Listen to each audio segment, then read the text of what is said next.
Hello, welcome to the Lunar Review. I'm your host, Vanessa. Today I'm going to be talking about the planet Mars, and Mars is the ruler of the sign Aries. When we think of Mars, some really important keywords are action, courage, and anger. With Mars, there's a lot of risk-taking and perseverance. It's our physical energy. So Martian energy is what puts our free will into action. It's what helps us animate it so that we can proactively reach our destiny. Mars is considered the red planet, appropriate time to wear red, and it's obvious because it's the color of that planet. Mars is also the warrior and the god of war, and as such, he loves challenges, obstacles, loves fighting, loves to feel might, power on power, and also needs a good healthy dose of competition. And it's really important to have a proper outlet for Martian energy because it's really strong, it's really powerful and potent. And if you don't have that proper outlet, things can get really ugly really fast and even become pathological. So this is when you get really unnecessary violence and aggression when the situation just doesn't warrant it. So you might get something like that motto, might makes right. I'm in charge because I'm physically bigger than you, or I have the superior weaponry. So there's no other standard for why you're in charge. It's not because you're morally better or intellectually, it's just because you're physically stronger and you're able to dominate. So Mars energy really needs to be kept in check. And a good warrior is someone who is gallant. And the definition of gallant is showing no fear in the face of difficult situations. And what I love about it is that it's showing no fear. So you might feel the fear, you might be shaking in your boots inside, but on the outside you are brave enough and courageous enough to face whatever difficult situation is going on around you. And a warrior has to be courageous and be bold in battle. And the way that peace is achieved with Martian energy is through military action, war, military victories. So this is not peace by negotiation and being nice. This is our country is secure because we won the war type of energy.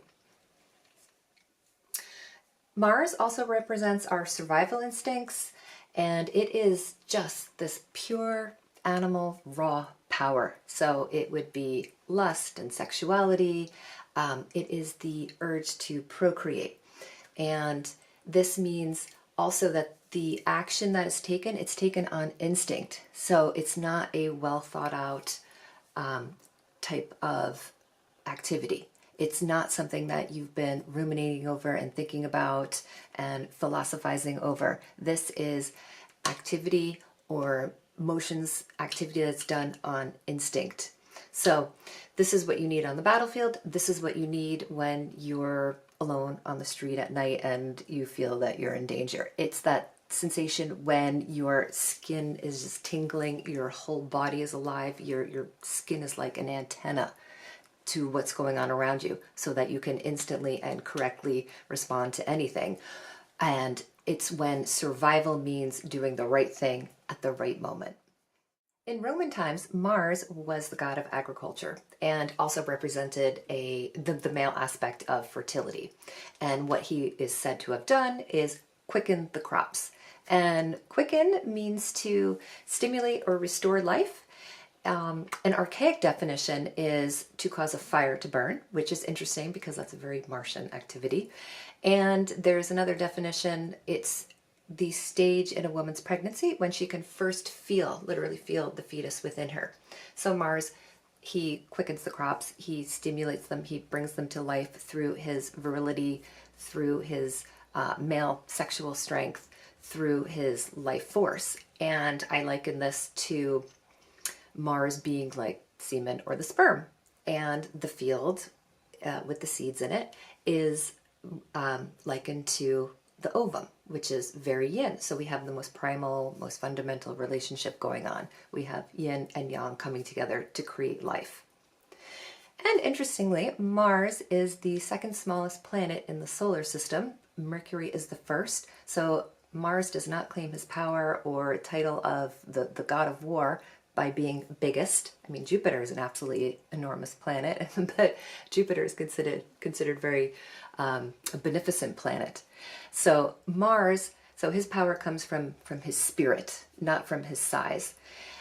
And on the planet Mars itself, there is the tallest volcano in the entire solar system. It's called Olympus Mons, and it is 22 kilometers high. So there you go. I mean, that is quite the phallic metaphor. So as we can see, Mars is definitely the planet of action and being assertive and asserting your will. It's initiating things. It's being able to dominate your environment. It is not going with the flow, meaning that Mars can be an individual, that Mars must act as an individual. And what is really interesting is that there was some experiments done in the 1960s called the Milgram experiments. And what it was doing was testing people's obedience to authority. So they had three people in the experiment. And there was one person who's dressed up as a doctor in the white coat, and they had their clipboard and the glasses and looked very authoritative. And then there was another person who was called the learner, and they were sitting behind a desk and they were doing different tasks. I had to answer questions and do these little tasks on the desk. And they were actually hooked up to with electrodes to an electrifying machine.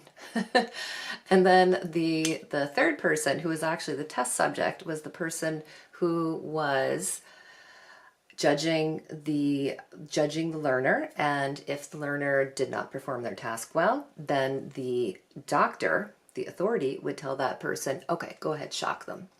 And so it was a bit of a reward and punishment. So I guess the reward for doing your task right was a smile and not getting shocked. So anyway, the learner kept getting things wrong. Remember that they are part of the experiment. And the doctor kept telling the subject to turn up the voltage by their own hand, turn up the voltage and shock them and keep going, even if the learner was starting to cry out in pain, or they let it get to the point where one learner said that they were having a heart attack, that they had heart problems.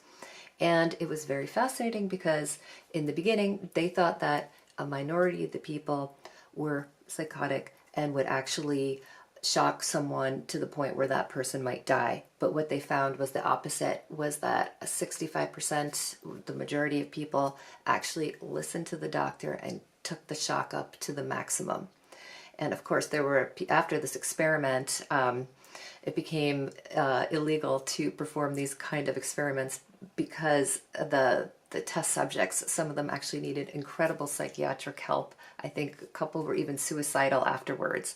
So, but the point is that the people will listen to authority. And this is really vital. This is really important, where your Martian energy comes in, because as an individual with your own conscious and your own authority, Mars allows you to be sovereign. So if you have an authority, whether it is your parents or a doctor or your government, but if there is an authority telling you something that you know is inherently wrong and even evil, Mars is that energy that will help you step up to your highest, most courageous self and say no. So then you will not succumb to the madness of crowds or to a mass psychosis.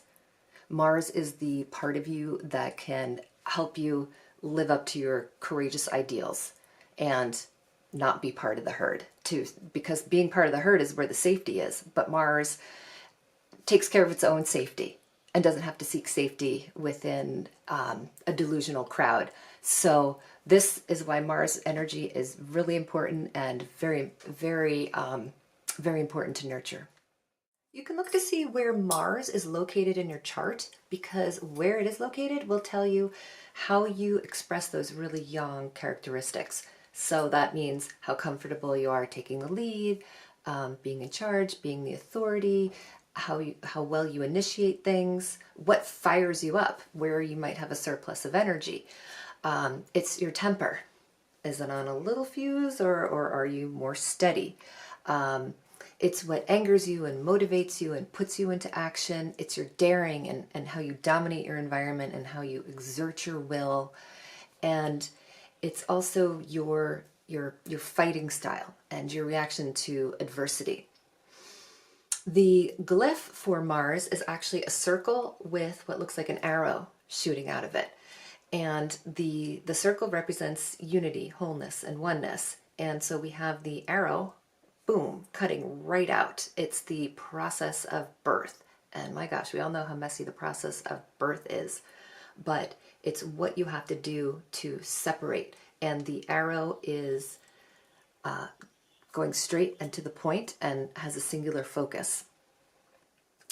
And you can think that it takes so much might and will and courage to be born, to separate from mother, or to separate from that wholeness, from that oneness, and to shoot out and become an individual. You're actually liberating yourself from that state. So you're going from a more dreamy, imaginative, unified state into a state of individuation. And with that comes you have to be able to take the risk, and you have to be able to take on the responsibility for your actions.